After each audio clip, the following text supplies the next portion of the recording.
আসসালামু আলাইকুম দর্শক, কেমন আছেন সবাই? আশা করি ভালো আছেন। আজ আমার বড় যা আমাদের বাগান থেকে নারি শাক, তারপর বেগুন, আবার কলার মোচা, আর হচ্ছে বরবটি, অনেকগুলো শাকসবজি তুলে আনছে। কিন্তু আজ কিন্তু আমার অনেক তাড়া। তার মধ্যে যে আমি এগুলা কিভাবে রান্না করব সেটাই চিন্তা করতেছি।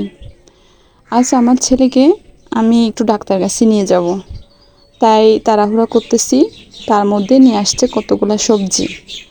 এই সবজিগুলো আমি কিভাবে রান্না করব এত অল্প সময়ে, সেটাই দেখবেন, চলুন। এতগুলো সবজি রান্না না করে আমি এখন কি করলাম, দুইটা শর্টকাট আইটেম রান্না করলাম। তার মধ্যে হচ্ছে নারি শাক আর লইট্টা মাছ। আমি নারি শাকগুলোকে মসুর ডাল দিয়ে রান্না করে ফেললাম। এরপর আমি এখন লইট্টা মাছ রান্না করব। তার জন্য লইট্টা মাছগুলোকে ভালো করে ধুয়ে আমি পরিষ্কার করে নিলাম। যাই বলুন না কেন, লইট্টা মাছ কিন্তু আমার অনেক প্রিয় মাছ, সবারই অনেক প্রিয়। তারপরও আমার সব মাছ থেকেই লইট্টা মাছ অনেক ভালো লাগে। আমি এখন লইট্টা মাছগুলোকে হলুদ, মরিচ, মশলা সব কিছু দিয়ে ভালো করে মেখে ফেলবো। তাজা লইট্টা মাছ এইমাত্র বাজার থেকে নিয়ে আসছে। মাছটা দেখতেই অনেক লোভনীয় মনে হচ্ছে। যাক, এবার আমি রান্না করতে চলে আসলাম।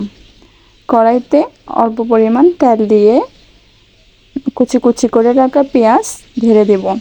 এরপর পেঁয়াজগুলোকে সামান্য নেড়ে চেড়ে আমি মাছগুলো কড়াইতে দিয়ে দিব। এদিকে আমার অনেক তাড়া, ডাক্তারের সিরিয়াল দেওয়া হয়েছে দুপুর 2টায়। এখন আমাকে তাড়াতাড়ি খাওয়া দাওয়া করে বের হতে হবে। একটা মাছ রান্না করা একদম সিম্পল ব্যাপার, আর এটা হচ্ছে শর্টকাট রান্না। খুব তাড়াতাড়ি এই মাছটা রান্না করা হয়ে যায়।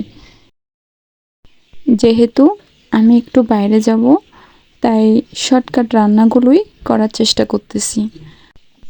মাঝখানে একটা কথা বলে রাখি, ভালো লাগলে আমার চ্যানেলটাকে লাইক সাবস্ক্রাইব করে দেবেন প্লিজ। আমার রান্নাটা হয়ে গেল, দেখুন তো কেমন হয়েছে রান্নাটা।